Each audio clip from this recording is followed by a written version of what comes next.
Good morning વિદ્યાર્થી મિત્રો. તો આજથી આપણે ધોરણ 9માં ગણિત વિષય વિડિયો લેક્ચરના માધ્યમથી ભણવાની શરૂઆત કરીએ છીએ. તો વિદ્યાર્થી મિત્રો, ગણિત વિષયમાં જે પણ થિયરી તેમજ દાખલાઓ તમને સમજાવવામાં આવે તે ધ્યાનથી સમજજો અને ગણિત વિષયની નોટબુક બનાવી તેમાં લખજો. જ્યારે પણ આપણા ક્લાસીસ શરૂ થશે ત્યારે તે નોટબુક ચેક કરવામાં આવશે. તેથી જે પણ અહીં તમને ભણાવવામાં આવે તે તમે નોટબુકમાં લખજો. તો વિદ્યાર્થી મિત્રો, ગણિત વિષયની શરૂઆત આપણે પ્રથમ ચેપ્ટરથી કરીએ છીએ. તો આપણું પહેલું ચેપ્ટર છે સંખ્યા પદ્ધતિ. મિત્રો, ધોરણ 9ના દરેક ચેપ્ટર ધોરણ 10 માટે ઘણા અગત્યના છે. તેથી દરેક ચેપ્ટરને ધ્યાનથી સમજજો, જેથી ધોરણ 10માં તમને તકલીફ ન પડે. ઓકે, તો આપણું પહેલું ચેપ્ટર છે સંખ્યા પદ્ધતિ. તો આ ચેપ્ટરમાં આપણે જુદા જુદા પ્રકારની સંખ્યાઓ જેવી કે પ્રાકૃતિક સંખ્યાઓ, પૂર્ણ સંખ્યાઓ, પૂર્ણાંક સંખ્યાઓ, સમય સંખ્યાઓ, અસમય સંખ્યાઓ અને વાસ્તવિક સંખ્યાઓ વિશે ભણવાનું છે. મિત્રો, આમાંની પ્રાકૃતિક સંખ્યાઓ, પૂર્ણ સંખ્યાઓ, પૂર્ણાંક સંખ્યાઓ અને સમય સંખ્યાઓ વિશે તમે ધોરણ 8માં ભણ્યા છો, જે ફરી પાછું રિપીટ થાય છે. તો શરૂઆત કરીએ આપણે હવે. તો પહેલી સંખ્યા છે એ છે પ્રાકૃતિક સંખ્યાઓ, જેને અંગ્રેજીમાં નેચરલ નંબર્સ કહેવામાં આવે છે. અને આ જે સંખ્યાઓ છે એને n તરીકે ઓળખવામાં આવે છે. તો મિત્રો, પ્રાકૃતિક સંખ્યાઓ કઈ કઈ? તો આપણે ધોરણ 8માં જોઈ ગયા તે મુજબ પ્રાકૃતિક સંખ્યાઓમાં કોનો સમાવેશ થાય? તો સંખ્યા રેખા પરની જેટલી પણ ધન પૂર્ણાંક સંખ્યાઓ છે, જેવી કે 1, 2, 3, 4, 5 ડેશ ડેશ ડેશ, એટલે કે ઘણી બધી આ જેટલી પણ ધન પૂર્ણાંક સંખ્યાઓ છે એને આપણે પ્રાકૃતિક સંખ્યા તરીકે ઓળખીએ છીએ. બરાબર છે મિત્રો? અહીં મેં જે પ્રાકૃતિક સંખ્યાઓ છે એને છગડીયા કૌંસની અંદર દર્શાવી છે. મિત્રો, જ્યારે પણ આ બધા ઘટકોને છગડીયા કૌંસમાં દર્શાવવામાં આવે તો આ જે સ્વરૂપ બન્યું, જેને ગણ, જેને અંગ્રેજીમાં સેટ તરીકે ઓળખવામાં આવે છે. મિત્રો, જૂના કોર્સમાં 8મા ધોરણની અંદર ગણ ચેપ્ટર ભણવામાં આવતું હતું, જેનો ઉપયોગ 9મા અને 10મામાં પણ થતો હતો. પણ હવે નવા NCERTના કોર્સમાં આ ગણ ચેપ્ટર છે એને ધોરણ 8, 9 અને 10માંથી કાઢી નાખ્યું છે, જે 11 સાયન્સના મેથ્સમાં તેના વિશે ભણવાનું છે. તો ફક્ત અહીં તમારે ધ્યાનમાં એટલું રાખવાનું છે કે જ્યારે પણ આ રીતે છગડીયા કૌંસની અંદર ઘટકો દર્શાવવામાં આવે ત્યારે તે ગણ સ્વરૂપ છે. બરાબર છે? તો આ બધી પ્રાકૃતિક સંખ્યાઓને તમે ધ્યાનથી જુઓ ને તો તમને અંદાજ આવશે જ કે આ બધી પ્રાકૃતિક સંખ્યાઓમાં સૌથી નાની પ્રાકૃતિક સંખ્યા કઈ છે? તો કે સૌથી નાની પ્રાકૃતિક સંખ્યા તો કે 1 છે. બરાબર? જ્યારે સૌથી મોટી પ્રાકૃતિક સંખ્યા કઈ છે તમે જુઓ તો અહીંયા મોટી સંખ્યાઓનો કોઈ અંત આવતો નથી. તેથી કહી શકાય કે સૌથી મોટી પ્રાકૃતિક સંખ્યાનું અસ્તિત્વ નથી. તો ફરી વખત, પ્રાકૃતિક સંખ્યાઓ જેને નેચરલ નંબર કહેવાય, એનો સંકેત n છે, જેની અંદર બધી જ ધન પૂર્ણાંક સંખ્યાઓનો સમાવેશ થાય છે. અને આ પ્રાકૃતિક સંખ્યાઓમાં સૌથી નાની પ્રાકૃતિક સંખ્યા 1 છે, જ્યારે સૌથી મોટી પ્રાકૃતિક સંખ્યાનું અસ્તિત્વ નથી. ઓકે, એના પછી છે પૂર્ણ સંખ્યાઓ, જેને અંગ્રેજીમાં કહેવાય છે હોલ નંબર્સ. સંકેત કયો છે? તો કે W છે. તો આ પૂર્ણ સંખ્યાઓમાં કઈ સંખ્યાનો સમાવેશ થાય તો તે જોઈશું આપણે. તો W બરાબર છગડીયા કૌંસમાં 0, 1, 2, 3, 4, 5 ડેશ ડેશ ડેશ. તો આનો તમે ધ્યાનથી અભ્યાસ કરો તો આમાં જુઓ તમે, બધી જ પ્રાકૃતિક સંખ્યાઓ એ પૂર્ણ સંખ્યામાં આવી ગઈ. આ ઉપરાંત 0નો પણ સમાવેશ પૂર્ણ સંખ્યામાં થાય છે, જ્યારે પ્રાકૃતિક સંખ્યામાં 0નો સમાવેશ થતો નથી. તો 0 સહિતની જે ધન પૂર્ણાંક સંખ્યાઓ છે તેને કઈ સંખ્યાઓ કહેવાય? તો કે પૂર્ણ સંખ્યાઓ કહેવાય. અહીંયા પણ તમે જુઓ તો સૌથી નાની પૂર્ણ સંખ્યા કઈ છે? તો કે 0 છે, જ્યારે સૌથી મોટી પૂર્ણ સંખ્યાનું અસ્તિત્વ નથી, તેથી કહી શકાય કે સૌથી મોટી પૂર્ણ સંખ્યા ન મળે. તો આ વાત થઈ આપણી પૂર્ણ સંખ્યાની. એના પછી છે પૂર્ણાંક સંખ્યાઓ, જેને અંગ્રેજીમાં ઇન્ટીજર્સ નંબર્સ તરીકે ઓળખવામાં આવે છે. જે સંકેત કયો છે તો કે ઝેડ છે. તો પૂર્ણાંક સંખ્યાઓમાં કોનો સમાવેશ થશે? તો સંખ્યા રેખા પરની જેટલી પણ ઋણ પૂર્ણાંક સંખ્યાઓ, જેટલી પણ ધન પૂર્ણાંક સંખ્યાઓ તેમજ 0, એ બધાનો જ સમાવેશ કોની અંદર થાય તો કે પૂર્ણાંક સંખ્યાઓમાં થાય. એ લખ્યું છે ઝેડ બરાબર છગડીયા કૌંસમાં dash dash dash -3 -2 -1 0 1 2 3 dash dash dash. એટલે કે ધન પૂર્ણાંક સંખ્યાનો પણ અંત નથી આવતો, ઋણ પૂર્ણાંક સંખ્યાનો પણ અંત આવતો નથી. તો આના પરથી કહી શકાય કે સૌથી નાની તેમજ સૌથી મોટી પૂર્ણાંક સંખ્યાનું અસ્તિત્વ નથી. તો આ વાત થઈ આપણી પૂર્ણાંક સંખ્યાઓની. હવે આગળ જોઈશું તો એના પછી જે સંખ્યા છે એ કઈ છે તો કે સમમેય સંખ્યાઓ છે. સમમેય સંખ્યાઓ છે જેને અંગ્રેજીમાં રેશનલ નંબર તરીકે ઓળખવામાં આવે છે. મિત્રો, આ સમમેય સંખ્યાઓનો ટોપિક આપણા માટે મોસ્ટ ઇમ્પોર્ટન્ટ છે.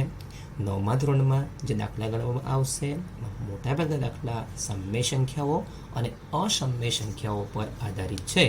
તો સમમેય સંખ્યાઓ કોને કહેવાય એ તમે ધ્યાનથી સમજજો. ફરી સમમેય સંખ્યાઓ જેને રેશનલ નંબર્સ કહેવામાં આવે છે, સંકેત એનો ક્યુ છે. તો સમમેય સંખ્યા કોને કહેવાય એની વ્યાખ્યા સમજી લેજો કે જે સંખ્યાને પીના છેદમાં ક્યુ સ્વરૂપમાં લખી શકાય. ફરી વખત, જે સંખ્યાને પીના છેદમાં ક્યુ સ્વરૂપમાં લખી શકાય તે સંખ્યાને સમમેય સંખ્યા કહે છે. એટલે કે તમે એવી કોઈ પણ સંખ્યા લાવો, એ સંખ્યાને જો પીના છેદમાં ક્યુ સ્વરૂપમાં લખી શકાય તો એ સંખ્યા કેવી છે તો કે સમમેય સંખ્યા છે એવું કહી શકાય. અહીં પીના છેદમાં ક્યુ છે, એમાં જે અંશ પી છે એ પી શું છે તો કે કોઈને કોઈ પૂર્ણાંક સંખ્યા હશે. જે આપણે આગળ જોઈ ગયા છે કે આ બધી પૂર્ણાંક સંખ્યાઓ છે તો આમાંની કોઈ પણ સંખ્યા શું હશે તો કે અંશ સ્વરૂપે હશે. ક્યુ છેદ છે તો છેદ પણ શું હશે તો કે પૂર્ણાંક સંખ્યા જ હશે, પણ કેવો પૂર્ણાંક તો કે શૂન્યેતર પૂર્ણાંક. શૂન્યેતર મતલબ કે શૂન્ય સિવાયનો પૂર્ણાંક. તો મિત્રો, પ્રશ્ન એ થાય કે ક્યુની કિંમત 0 કેમ ન લઈ શકાય? તો જો આપણે ક્યુની કિંમત 0 લેવામાં આવે તો વંચાશે શું? ઉપર કોઈ પૂર્ણાંક સંખ્યા છે અને છેદમાં 0 છે, અને આપણે અગાઉના ધોરણમાં ભણી ગયા છે કે છેદમાં 0 હોય તો 0 વડે ભાગાકાર થયો એમ કહેવાય, પણ 0 વડે ભાગાકાર શક્ય નથી. અને 0 વડે ભાગાકાર શક્ય નથી તે કારણથી જ જે છેદ છે એ છેદ શું ન લઈ શકાય તો કે 0 લઈ શકાશે નહીં. તો ફરી સમજી લેજો કે જે સંખ્યાને પીના છેદમાં ક્યુ સ્વરૂપમાં લખી શકાય એ સંખ્યા કેવી છે તો કે સમમેય સંખ્યા છે. આ જે સંખ્યા છે એમાં અંશ છે, અંશ શું છે તો કે પૂર્ણાંક છે. છેદ ક્યુ છે એ પણ પૂર્ણાંક જ છે, પણ કેવો પૂર્ણાંક છે તો કે 0 સિવાયનો પૂર્ણાંક છે. મિત્રો, જેવી રીતે સૌથી નાની અને સૌથી મોટી પૂર્ણાંક સંખ્યાનું અસ્તિત્વ નથી, તે રીતે સૌથી નાની અને સૌથી મોટી સમમેય સંખ્યાનું પણ અસ્તિત્વ નથી. એટલે કે સૌથી મોટી સંખ્યાનો તેમજ સૌથી નાની સંખ્યાનો અંત આવતો નથી. તો ઓકે, તો હવે આગળ જઈશું આપણે. તો અહીં સમમેય સંખ્યાના અમુક નિયમો છે, એ નિયમો સમજીશું. એમાં એક નિયમ છે કે સમમેય સંખ્યાઓને પીના છેદમાં ક્યુ સ્વરૂપમાં અનન્ય રીતે દર્શાવી શકાતું નથી. અનન્ય રીતે એટલે કે કોઈ એક જ રીતે. એટલે આ વાક્ય એવું કહેવા માંગે છે કે તમે કોઈ પણ સમમેય સંખ્યા લાવશો ને તો એ સમમેય સંખ્યાને કોઈ એક સ્વરૂપે નહીં પણ અસંખ્ય સ્વરૂપે દર્શાવી શકાય છે. જે આપણે ઉદાહરણ દ્વારા સમજીએ છીએ. તો અહીંયા જુઓ, મેં એક ઉદાહરણ લીધું છે 2/5. તો આ 2/5 શું છે તો કે એક સમમેય સંખ્યા છે. તો આ સમમેય સંખ્યાને ફક્ત 2/5 સ્વરૂપે જ દર્શાવી શકાય એવું જરૂરી નથી, અને અલગ અલગ સ્વરૂપે પણ દર્શાવી શકાય.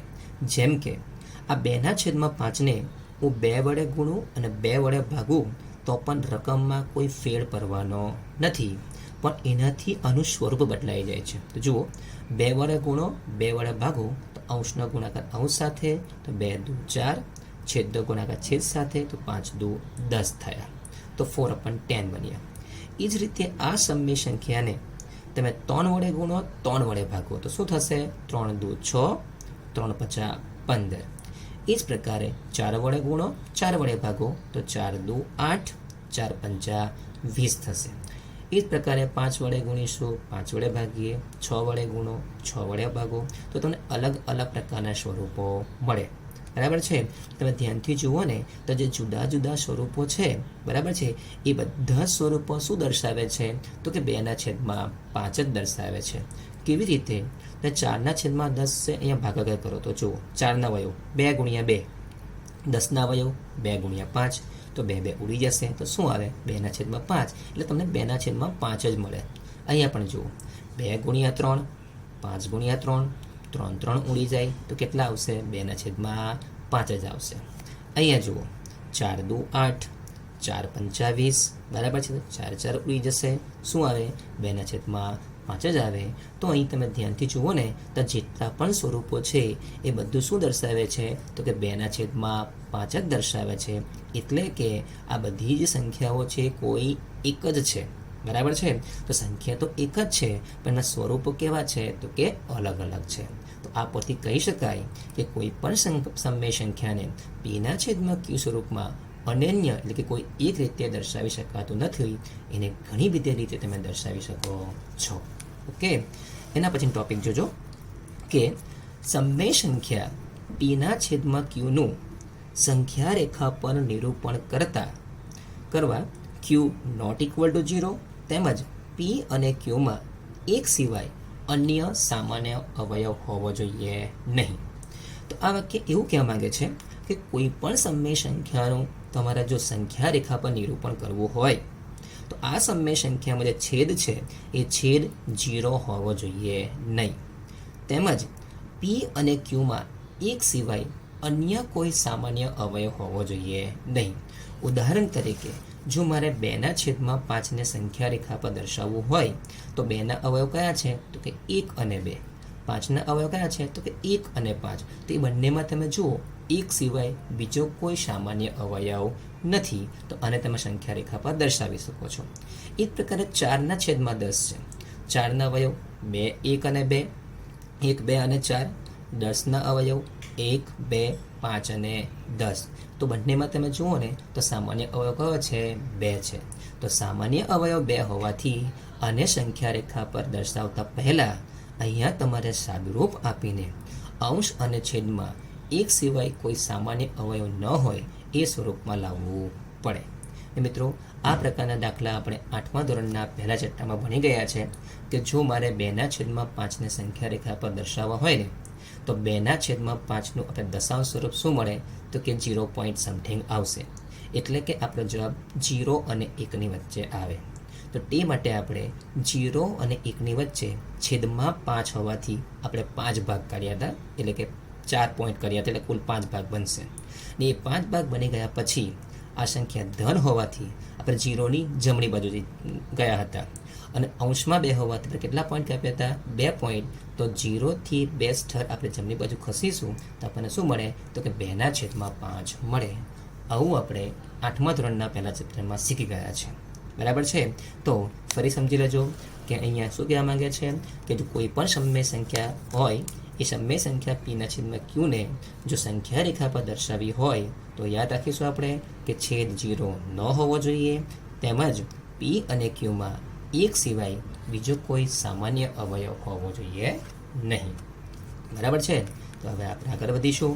એના પછીનો પોઈન્ટ છે કે સમય સંખ્યા p/q નું દશાંશ સ્વરૂપ શાંત દશાંશ સ્વરૂપ કે અનંત આવૃત દશાંશ સ્વરૂપ મળે.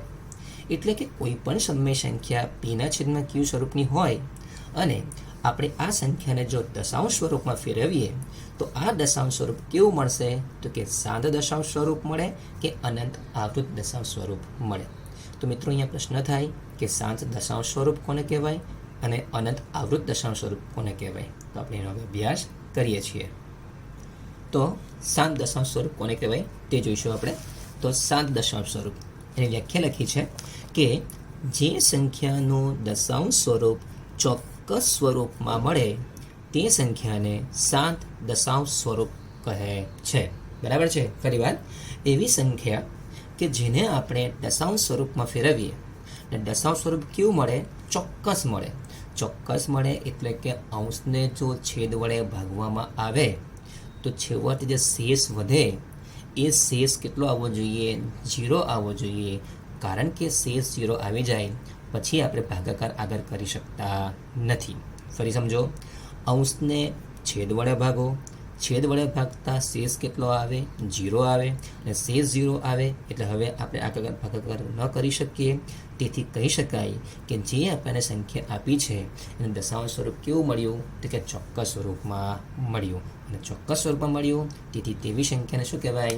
શાંત દશાંશ સ્વરૂપની સંખ્યા કહેવામાં આવે છે. ઉદાહરણ જુઓ. ઉદાહરણ તરીકે 1/2, 1/5 આવી બધી સંખ્યાઓ છે. એવી અસંખ્ય સંખ્યાઓ મળે, પણ આવી બધી સંખ્યાઓ છે ને એ કેવી છે? તો કે શાંત દશાંશ સ્વરૂપની સંખ્યા છે. કેમ એ સમજો તમે. તો જુઓ, અહીં હું પહેલા ઉદાહરણમાં 1ને 2 વડે ભાગું તો 1/2. ભાગ નથી ચાલતા એટલે મેં 0 લખ્યા, પછી પોઈન્ટ કર્યો, પોઈન્ટ પછી અહીંયા મેં 0 લીધા. એ કેટલા થયા? 10 થયા. હવે 2 પંચા 10, શેષ કેટલો આવ્યો? 0 આવ્યો. હવે મારા હજુ પણ આગળ ભાગાકાર કરવો હોય તો ભાગાકાર શક્ય બનશે ખરો? તો શક્ય બનશે નહીં. તો આના પરથી કહી શકાય કે 1/2નું દશાંશ સ્વરૂપ શું આવ્યું? 0.5 આવ્યું. અને આ કેવું સ્વરૂપ મળ્યું? તો કે ચોક્કસ. કેમ કે હવે અહીંયાથી આગળ ભાગાકાર શક્ય બનતો નથી. એ કારણથી આ 1/2 એ કેવી સંખ્યા છે? શાંત દશાંશ સ્વરૂપની સંખ્યા છે એવું કહેવાય. બરાબર. બીજું એક્ઝામ્પલ જુઓ. 1/5. તો આપણે 1ને 5 વડે ભાગીએ છીએ તો ભાગ નહીં ચાલે એટલે 0 લખ્યા, પછી પોઈન્ટ કરીને 0 લીધા છે. 5 દુ 10 થયા. શેષ કેટલો આવ્યો? 0 આવ્યો. હવે આગળ ભાગાકાર શક્ય બનશે નહીં. તો 1/5નું દશાંશ સ્વરૂપ શું આવ્યું? 0.2 આવ્યું. એટલે કે આ કેવું સ્વરૂપ આવ્યું? ચોક્કસ આવ્યું. અને ચોક્કસ સ્વરૂપ આવ્યું તેથી આ જે સંખ્યા છે કેવી છે? કે શાંત દશાંશ સ્વરૂપની સંખ્યા છે. તો ફરી સમજો, શાંત દશાંશ સ્વરૂપ કોને કહેવાય? કે જે સંખ્યાનું દશાંશ સ્વરૂપ ચોક્કસ સ્વરૂપમાં મળે તે સંખ્યાને કેવી સંખ્યા? શાંત દશાંશ સ્વરૂપની સંખ્યા છે એવું કહેવાય. અને આ જે શાંત દશાંશ સ્વરૂપની સંખ્યા છે એનો સમાવેશ ક્યાં થશે? તો કે સમય સંખ્યાની અંદર થશે. એના પછીનો ટોપિક છે કે અનંત આવૃત દશાંશ સ્વરૂપ. તો અનંત આવૃત દશાંશ સ્વરૂપ કોને કહેવાય? એની વ્યાખ્યા જોઈએ. તો એની વ્યાખ્યા છે, જે સંખ્યાનું દશાંશ સ્વરૂપ પુનરાવર્તિત સ્વરૂપમાં મળે તે સંખ્યાને અનંત આવૃત દશાંશ સ્વરૂપ કહે છે. ફરી વખત, જે સંખ્યાનું દશાંશ સ્વરૂપ પુનરાવર્તિત સ્વરૂપમાં મળે એટલે કે આપણી પાસે કોઈ અંશ અને છેદવાળી કોઈ સંખ્યા હોય અને હું અંશને છેદ વડે ભાગું અને ભાગાકાર કરતા એકને એક અંક ફરીવાર પુનરાવર્તિત થયા કરે તો તેવી સંખ્યાને શું કહેવાય? તો કે અનંત આવૃત દશાંશ સ્વરૂપ કહેવાય. જે આપણે એક્ઝામ્પલ દ્વારા સમજીએ છીએ. તો એ મેં 2 ઉદાહરણ લખ્યા છે. 1/3, 1/6. આવા તો ઘણા બધા ઉદાહરણ મળશે. તો હું અહીંયા 1ને 3 વડે ભાગું છું તો 1/3. તો 1ને 3 વડે ભાગો, ભાગના ચાલે 0 લખ્યા, પછી પોઈન્ટ કરીને 0 લીધા છે. તો 10 થયા. 3 તાલી 9 થયા. 10માંથી 9 જાય તો 1 થયા. ફરી પાછો નીચે 0 ઉતરશે, ફરી 3 તાલી 9 થશે. નીચે ફરી 1 વધ્યો, ફરી 0 ઉતાર્યો. 3 તાલી 9, 10માંથી 9 જાય તો 1 આવ્યો. તો અહીંયા મિત્રો તમે જુઓ ને તો છેદ તમને 0 મળે છે? તો અહીંયા છેદ 0 મળતો નથી. પણ તમે જુઓ કે અહીંયા પણ 10માંથી 9 ગયા તો 1 વધ્યા, અહીંયા પણ 1 વધ્યા, અહીંયા પણ 1 વધે છે. તો આ તમે ભાગાકાર કરો ને તો એનો અંત આવવાનો નથી, પણ છેદ કેવો વધશે? શેષ કેટલો વધશે? તો કે 1 જ વધશે. તો અહીંયા તમે એનું દશાંશ સ્વરૂપ જુઓ, શું મળ્યું? 0.333. તો આગળ પણ શું આવશે? 333 એવું આવ્યા જ કરશે. એટલે શું કહી શકાય કે આનું દશાંશ સ્વરૂપ તમને કેવું મળ્યું? કે પુનરાવર્તિત સ્વરૂપમાં મળ્યું. એટલે કે એકને એક અંક ફરીવાર રિપીટ થાય છે ને એકને એક અંક ફરીવાર રિપીટ થતું હોવાથી આવી જે સંખ્યા છે એને શું કહેવાય? અનંત આવૃત દશાંશ સ્વરૂપ કહેવાય. એ લખ્યું છે મેં 1/3 બરાબર 0.333 ડેશ ડેશ ડેશ. અને જ્યારે આવો એકની એક અંક રિપીટ થતો હોય તો 3ની ઉપર આપણે એક લીટી પાડી દેવાની, જેને આપણે 12 તરીકે ઓળખીશું. તો 0.312. અહીંયા 3 બારનો મતલબ એવો થાય કે અહીંયા 3 છે, એ રીતે પાછળ પણ શું છે 3 છે એવું ઉલ્લેખ કરી શકાય. એ જ પ્રકારે અહીંયા જો કોઈ બે અંકનું રિપીટેશન થતું હોય, for example 0.25 dash dash dash, તો એને શોર્ટમાં શું લખાશે 0.25 અને 2 અને 5 બંને પર શું કરવાના આપણે 12 કરવાના છે. મતલબ કે જે અંક રિપીટ થતો હોય એ અંકની ઉપર આપણે 12નું ચિહ્ન પાડવાનું છે. બીજું એક્ઝામ્પલ જુઓ, 1/6. તો 1ને 6 વડે ભાગું છું, તો 1/6 લખ્યા, દગના ચાલતા 0 થયો, પછી પોઈન્ટ પછી 0 લખ્યા તો 10 થયા, 6 એકા 6, 10માંથી 6 જાય તો 4, ઉપરથી 0 ઉતારીશું તો 40 થશે, 6 છંગ 36, ફરી કેટલા 4 વધે, ઉપરથી 0 ઉતારીશું તો 40 થાય, ફરી પાછા 6 છંગ 36, ફરી પાછા 4 વધે, પાછા 40 થશે, 6 છંગ 36, ફરી 4 વધે. અહીંયા પણ આગળ અંત આવવાનો નથી, પણ તમે ઉપર ધ્યાનથી જુઓ એનું દશાંશ સ્વરૂપ તો 0.1666 ડેશ ડેશ ડેશ, એટલે કે કોનું રિપીટેશન 6નું રિપીટેશન થાય છે. અને અહીંયા અંકનું પુનરાવર્તન થતું હોવાથી આ જે સંખ્યા છે એને પણ શું કહેવાય અનંત આવૃત દશાંશ સંખ્યા કહેવાય છે. એ લખ્યું છે મેં 1/6 equal to 0.1666 dash dash dash. અહીંયા તમે ધ્યાનથી જુઓ ને તો કયા અંકનું પુનરાવર્તન થાય છે તો 6નું પુનરાવર્તન થાય છે, અને 6નું પુનરાવર્તન થતું હોવા તો 6ની ઉપર 12 કરેલા છે. તો 1/6 છે તો શું લખાય 0.16 અને 6ની ઉપર 12 લખ્યા. મિત્રો આ દાખલા યાદ રાખજો, સ્વાધ્યાયની અંદર આ પ્રકારના દાખલા ગણવાના આવશે કે જેમાં તમને સમય સંખ્યા p/q સ્વરૂપની આપેલી હશે અને એવો પ્રશ્ન કર્યો હશે કે નીચે આપેલી સમય સંખ્યા શાંત દશાંશ છે કે અનંત આવૃત દશાંશ છે તે જણાવો. તો તે સમયે આપણે ભાગાકાર કરીને જોવાનું કે જો શેષ 0 આવી જાય મતલબ એનું દશાંશ સ્વરૂપ ચોક્કસ મળ્યું તો એ શાંત કહેવાય, અને શેષ 0 ન આવે અને અંકનું પુનરાવર્તન થાય તો કેવી સંખ્યા છે તો કે અનંત આવૃત દશાંશ સંખ્યા છે. તો મિત્રો અહીંયા આપણે પૂર્ણ સંખ્યા, પ્રાકૃતિક સંખ્યા, પૂર્ણ સંખ્યા, પૂર્ણાંક સંખ્યા અને સમય સંખ્યા વિશે ભણ્યા છે. તો ફરી વાર જોઈ લો તો કે પ્રાકૃતિક સંખ્યા જે n છે એ બધી સંખ્યાઓ ક્યાં આવી ગઈ તો કે પૂર્ણાંક સંખ્યામાં આવી ગઈ. આજે બધી પૂર્ણ સંખ્યામાં આવી ગઈ.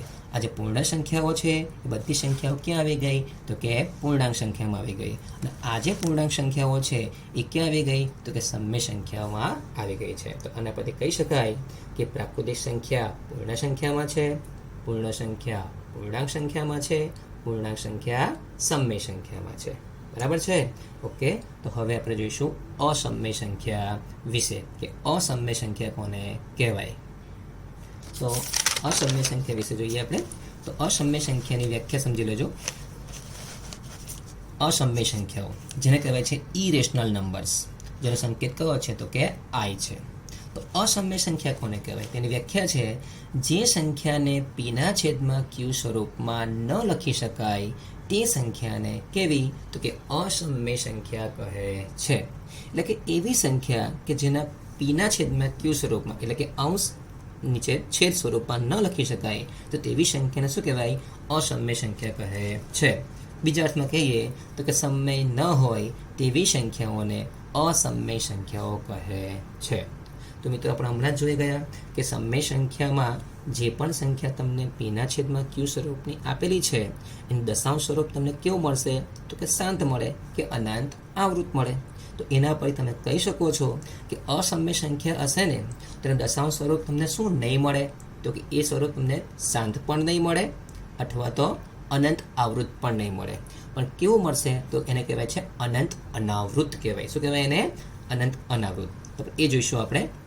એ લખ્યું છે કે અસમય સંખ્યામાં અનંત અનાવૃત દશાંશ સંખ્યાનો સમાવેશ થાય છે.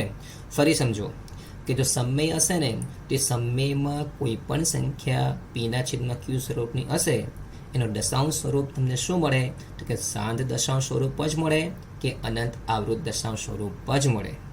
પણ જો અસમય સંખ્યા હશે ને તો એ તમને શું નહીં મળે?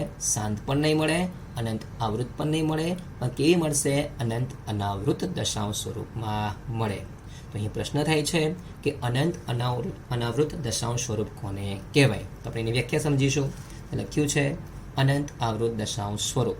એની વ્યાખ્યા જુઓ કે જે સંખ્યાનું દશાંશ સ્વરૂપ પુનરાવર્તિત સ્વરૂપમાં ન મળે, મતલબ કે એકને એક અંક ફરીવાર રિપીટ ન થાય, તો તેવી સંખ્યાને શું કહેવાય? અનંત અનાવૃત દશાંશ સ્વરૂપ કહે છે.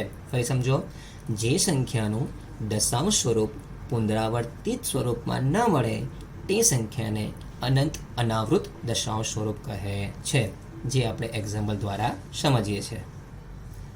તો એક્ઝામ્પલ જુઓ, વર્ગમૂળમાં 2, વર્ગમૂળમાં 3, વર્ગમૂળમાં 5, ઘનમૂળમાં 10, ઘનમૂળમાં 15, આવી બધી સંખ્યાઓ છે. એ બધી સંખ્યાઓ કેવી છે? તો કે અનંત અનાવૃત દશાંશ સ્વરૂપની સંખ્યાઓ છે. કેમ કે આ બધી સંખ્યાઓ છે એને જો આપણે દશાંશ સ્વરૂપમાં ફેરવીએ તો એનો અંકોનું પુનરાવર્તન થતું નથી. એટલે કે એવી સંખ્યાઓ કે જેનું વર્ગમૂળ, ચોક્કસ વર્ગમૂળ, ઘનમૂળ, ચતુર્થમૂળ, પંચમૂળ ન નીકળતું હોય તો તેવી સંખ્યાઓને કેવી સંખ્યાઓ કહેવાય છે? તો કે અનંત અનાવૃત દશાંશ સ્વરૂપ કહે છે. મિત્રો, અહીં વર્ગમૂળમાં 2, વર્ગમૂળમાં 3, વર્ગમૂળમાં 5 આ બધી સંખ્યાઓને દશાંશ સ્વરૂપમાં ફેરવવાનું થોડું ટફ છે, બરાબર છે. તો એના માટે તમે કેલ્સીની અંદર અથવા તો તમારા મોબાઈલની અંદર તમે કેલ્ક્યુલેટરની અંદર તમે ચેક કરશો તો જો આપણે વર્ગમૂળમાં 3 એટલે કે 3નું જો વર્ગમૂળ કાઢીશું ને આપણે, તો એનો તમને જવાબ મળશે 1.732050807556 વગેરે વગેરે. એટલે કે અહીં અંકોનું પુનરાવર્તન થતું નથી. બરાબર છે. તો અંકોનું પુનરાવર્તન થતું ન હોવાથી આ બધી સંખ્યાઓ છે એ કેવી સંખ્યાઓ છે? તો કે અનંત અનાવૃત દશાંશ સંખ્યાઓ છે. એ જ પ્રકારે જો આપણે 2નું વર્ગમૂળ કાઢીએ તો એનો પણ જવાબ તમને 1.414213562371 વગેરે વગેરે મળે છે. એટલે કે અંકોનું પુનરાવર્તન થતું નથી. શોર્ટમાં યાદ રાખજો કે એવી સંખ્યાઓ કે જેનું વર્ગમૂળ, ઘનમૂળ, ચતુર્થમૂળ, પંચમૂળ, શોર્ટમાં મૂળ ના નીકળતું હોય તો એવી સંખ્યાઓને કેવી સંખ્યાઓ કહેવાય? તો કે અનંત અનાવૃત દશાંશ સંખ્યાઓ કહેવાય. અને એનો સમાવેશ ક્યાં થશે? તો કે અસમય સંખ્યામાં થશે. બીજું એક એક્ઝામ્પલ જોઈ લો કે 0.0150015001500 ટાઈમ્સ 0 આની આગળ શું આવશે? તો 155 ટાઈમ્સ 0 ડેશ ડેશ ડેશ લાવું ચાલ્યા જ કરશે. તો આ બધી સંખ્યા છે એ સંખ્યાને પણ તમે ધ્યાનથી જુઓ ને તો અહીંયા અંકોનું પુનરાવર્તન થતું નથી. કેમ નથી થતું? તો એ ચેક કરો. અહીંયા જો 150 છે તો ફરી પાછા કેટલા હોવા જોઈએ? 150 જ હોવા જોઈએ, પણ કેટલા છે? 1500 છે. એના પછી કેટલા હોવા જોઈએ જો પુનરાવર્તન થતું હોય તો કે 1500 જ હોવા જોઈએ, પણ કેટલા છે? તો કે 15000 છે. એના પછી જુઓ 1,50,000 છે. એના પછી જોશો તો શું હશે? 15 લાખ હશે. એના પછી કેટલા હશે? તો કે 1,50,00,000 હશે. એ રીતે આગળ ચાલ્યા જ કરે છે. તો અહીં કહી શકાય કે અંકોનું પુનરાવર્તન થતું નથી. પુનરાવર્તન એટલે કે અહીંયા જો 150 હોય ને તો દરેક જગ્યાએ શું જોઈએ? તો કે 150 150 150 150 એવું હોવું જોઈએ. અથવા તો અહીંયા 15 હોય તો શું હોવું જોઈએ? 15 15 15 15 એ રીતનું જો હોય તો એવું કહેવાય કે પુનરાવર્તન થાય છે. પણ અહીંયા એ પ્રકારનું નથી. એટલે કે અંકોનું પુનરાવર્તન થતું નથી. અને અંકોનું પુનરાવર્તન થતું ન હોવાથી આ સંખ્યા કેવી કહેવાય? તો કે અનંત અનાવૃત દશાંશ સંખ્યા કહેવાય. અને એનો સમાવેશ ક્યાં થશે? તો કે અસમય સંખ્યામાં થશે. બરાબર છે.